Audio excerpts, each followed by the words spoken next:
Hisham Abu Bakr, the first economist researcher at the Egyptian Ministry of Foreign Trade and Industry, and also Ms. He Wenping, a research fellow from the Institute of West Asian and African Studies at the Chinese Institute of Social Sciences. Thank you so much for joining us on our program. So let me begin with you, Ms. He. President Xi Jinping stressed the importance of interconnectivity at the round table, which was also carried by the joint communique. And of course, interconnectivity serves the larger picture of multilateralism. Talk to us the significance of it and how does it relate to China's plan to even open up more of its market. Oh yes, this interconnectivity I think is the key words for this Belt and Road Initiative because we are now in the era of those globalization. So globalization means all those like investment and trade now is facing with a global market, not only within your own those very small market. So the big market needs those infrastructure connected with each other, and also needs all those investment has a global vision. So we all know that like investment chase for all those profitable places. So like China, we are now not only the world factory, we are also now want to be the world market. We have a 1.4 billion population. So that's exactly why last December in Shanghai we have done this import expo. This expo, we open our market to welcome all those good products made from other countries. So now this interconnectivity is the key issue is infrastructure connectivity and trade connectivity and also investment connectivity and also financial connectivity. Chinese RMB also needs to be internationalized. So even people-to-people connectivity. And another buzzword at this year's forum is, of course, high-quality cooperation. It says cooperation under the BRI should be people-centered and sustainable. So how will such cooperation help narrow the gaps with developed countries? And I want to get your response to concerns as to developing nations would fall under this debt trap by China. Yes, for the African countries especially, I'm talking suffered from long time ago from undevelopment, and there is a very big gap for infrastructure. Even Africa needs every year about $120 billion every year. So we suffer from investments, suffer from loans, we are suffering from services. We don't have energy for electricity. So all those things together hinder our development. So now China offer Belt and Road Initiative and support African countries that long time, decades, suffer from those things, belt ports and belt railways, investments for industrializations. Those projects are producing outcomes. The responsibility for management those resources belong to the countries itself. So every country has to develop its own resources compared to the resources it's available for it. For instance, if you are developing railway in one country, so you have to develop some resources together, produce some income. Not only depend on railway to support this debt for industrial zones, for example, and maybe agriculture also activities support those railways. So the outcome from the projects besides the railway can also support the debts. So debts itself is not a burden, but how to manage those resources you have is the main points. Sure. And this year, a lot of emphasis is given to green and sustainable development under the Belt and Road Initiative. I want to get your thoughts on this. Why is it important for this forum to go forward? During the past 5 years, lots of concerns in China's Belt and Road, maybe just eyes on to export those, accumulated those goods and also accumulated those outdated, those productivity. Actually, it's not. We are not saying export all those transfer, all those outdated, polluted those industry productivity. Actually, it's extra advanced those industrial capacity and productivity. So that's why I still remember in the year like 2015, December, I think is the previous this China-African Forum Summit took place in Johannesburg. So combined with that summit, we have done an exhibition of those China's modern and advanced productivity capacity. So to show all those participants to see China's those extra productivity capacity is not say something outdated one, polluted one. So because we have been suffering from those old paths, that is development, but sacrificed by those clean, the water and very blue sky.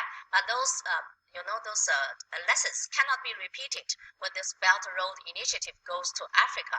So that's why we focus on this called clean, very clean, very green, this Belt Road construction. So we're not, so that's why China now we have lots of very modern, those technical things, those solar power, renewable power. So they focus on how to keep environment friendly. Sure.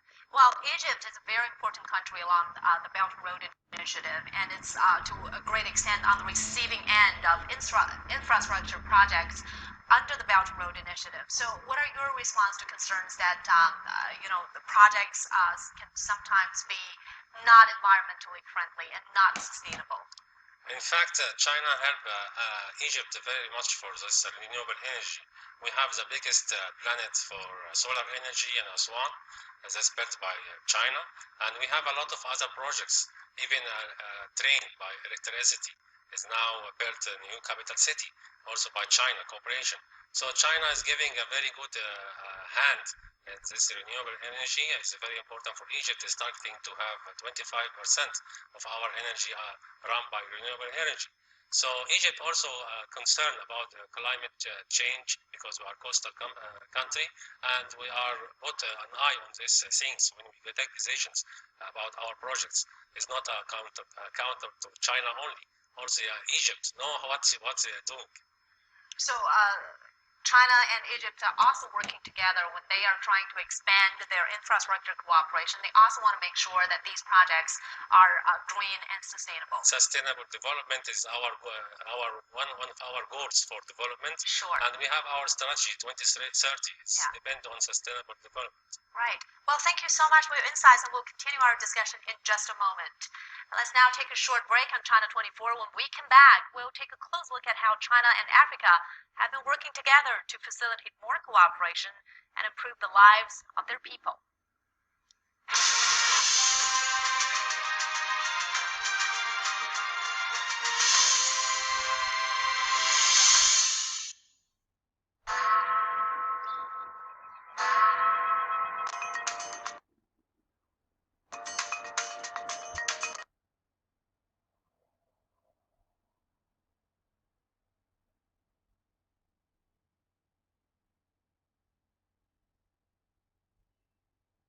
Job bring the revenue for the government, and the people also improve their livelihood. So this is another change. I think third change is this capacity building.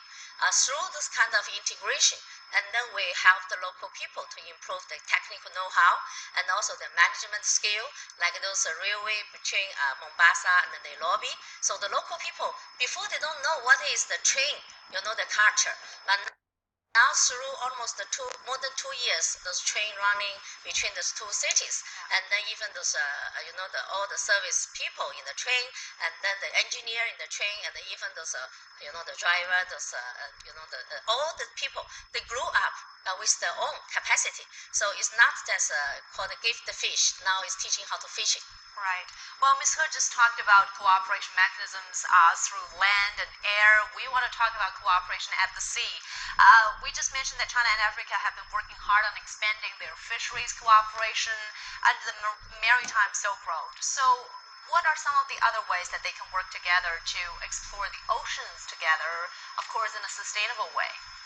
Of course, as you know, fisher industry is very important for Africa. Even the African Agenda 2063 makes blue economy is our African future. Even the contribution from the fishing industry not that high till now, because lack of those technical things like you mentioned. We are not enough harbors. We don't have stores for fishing stores, and also even that the vessels used to fish have no motors. 64% have no motors. Even those equipments not enough. So for a long time we are suffering from this industry not developed yet, and this also contribute to the poverty of Africa. if you know that 48% of this industry are working by women. So this industry, if getting get better, further better, so also contribute to the United Nations Sustainable Development Aims, and the industry of fisher is very important for Africa also, because it contribute to 24 billion for African economy, and at 1.3 for the GDP. So to develop this also with China, now circa One Belt One Road, maritime road, and now all the coastal countries now is developing its own ports, and those ports is side can develop those harbors for fishing, and the coastal area, the livelihood of those people, normally they are very poor. So after this development of One Belt One Road initiative, and this opportunity to develop, have those board loans and develop those industry besides. So all this together will give a contribution to the African growth rate, and will produce more jobs. 12 million people are working in this industry, and we expect to have more, maybe double this number. Sure, looks like a very promising picture. Yeah. Thank you so much for your insights, Ms. He Wenping, and Mr. Hisham Bakr, and my colleague will be talking to you in just a moment. And now let's go live to cgtn reporter Liu Chen from our digital media team. Liu Chen there, what do you have for us?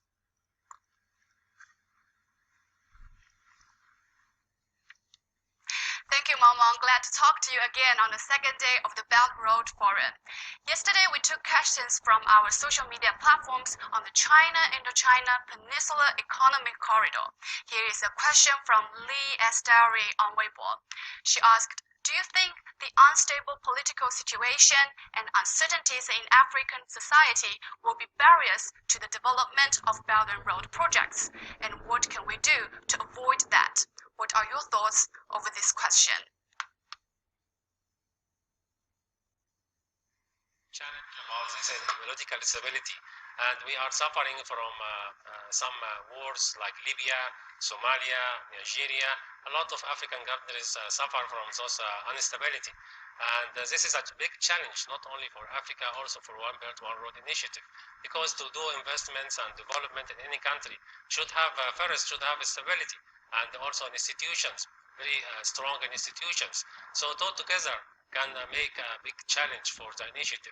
But frankly speaking, I'm very optimistic about the situation in Africa, because normally when development coming, a lot of problem solving, because those civil wars are coming from lack of development from some parts of some places, some regions in the country, and developed not well.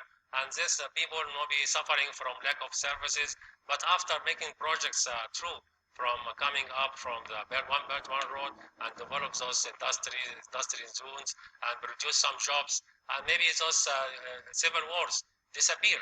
And this initiative, I think, will change not only the economy side, also the political side, geopolitical side of Africa. So I'm very optimistic.